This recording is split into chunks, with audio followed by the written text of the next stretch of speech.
গতকাল জামাতের আমির ডাক্তার শফিকুর রহমানের নেতৃত্বে সচিবালয়ে মব করা হয়েছে।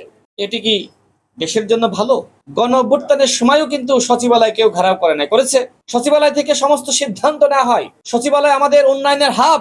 আর জামাতের আমির ডাক্তার শফিকুর রহমান তিনি এই সচিবালয়ে মব করলেন।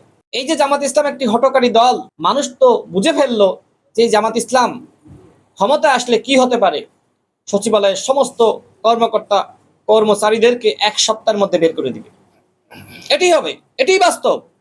জামাত ইসলামের যে হঠকারী চিন্তা, চেতনা, সিদ্ধান্ত, গতকাল তার বহিঃপ্রকাশ আপনারা দেখেছেন। আগামীতে ক্ষমতায় যেতে চাই, এখন প্রধান বিরোধী দল, তারা গিয়েছে সচিবালয় ঘেরাও করতে, মব করতে। সেখানে দেখেন নাই যে জামাতের একজন এমপি শফিকুল ইসলাম মাসুদ তিনি তার নেতাকর্মীদের নিয়ে সচিবালয়ের গেট ভেঙে মনে হচ্ছে যে কর্মচারীদেরকে টেনে হিঁচড়ে বের করবে, সচিবালয় জ্বালিয়ে দিবে, পুড়িয়ে দেবে, এমন একটা ভাব। মানে তিনি যে বিধ্বংসী আচরণ করছেন। এর আগে তিনি বলেছিলেন যে রাজশাহী বিশ্ববিদ্যালয়ের সব থেকে বড় সন্ত্রাসী, তাকে জিজ্ঞেস করো যে আমি মাসুদকে।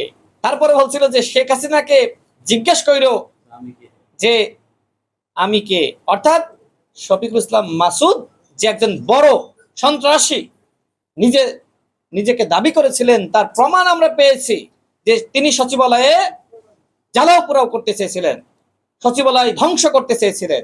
এর মধ্য দিয়ে কি হতো বলেন?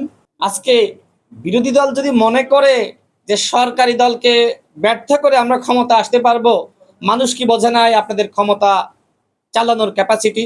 কি করতে পারবেন? মানে সর্বোচ্চ আওয়ামী লীগকে সুযোগ করে দেওয়া ছাড়া আর কিছুই করতে পারবেন না। আজকে শেখ হাসিনা যে বলছে ডিসেম্বরে বাংলাদেশে ফিরবে, এই যে সাহস শক্তি কিভাবে পাচ্ছে?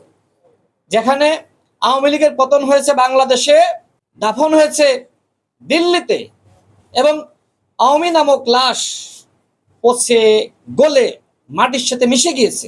আওয়ামী লীগের আর বাংলাদেশে ফেরার সম্ভাবনা নাই। তারপরেও এই মৃত লাশ শেখ হাসিনা এক প্রকার জীবিত হয়ে বলছে আমি ডিসেম্বরে বাংলাদেশ ফিরব। এইটার মূলে জামাত ইসলাম। কারণ জামাত ইসলাম বাংলাদেশে যে বিধ্বংসী আচরণ, হঠকারী কথাবার্তা বলছে, এর মধ্য দিয়ে মূলত আওয়ামী লীগ সুযোগ পাচ্ছে, আওয়ামী লীগ সাহস পাচ্ছে। গতকাল যদি এই ঘেরাও কর্মসূচিতে আওয়ামী লীগ, যুবলীগ, ছাত্রলীগ ঢুকে পড়তো, কি হতো বলেন? অর্থাৎ জামাত ইসলাম যত বেশি হঠকারী আচরণ করবে, আওয়ামী লীগ ফিরে আসার সম্ভাবনা তত বাড়বে।